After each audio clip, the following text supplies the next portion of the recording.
Happy birthday to you जी। Cake shake है तो फिर बुलाओ जी। ऐसे ही तुम बुढ़े होते रहोगे, हमको उससे क्या मतलब बताओ जी। हैप्पी बर्थडे टू यू हाँ जी। तो इस पे इतने खुश क्यों हो ऐ भाई, तुम तो बरसों पहले ही निकल चुके हो, तो बर्थडे वाला नाटक ये क्यों है भाई।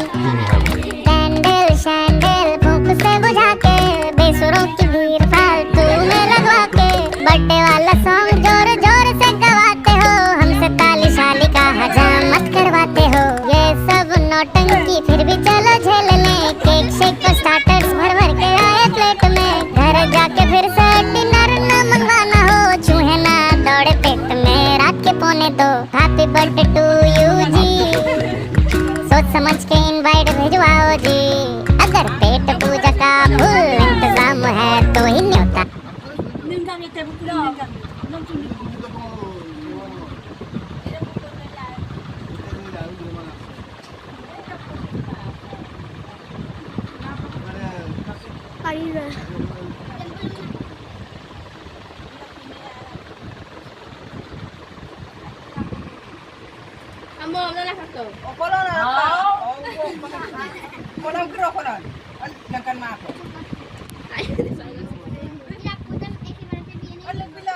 Kau bisa gimana?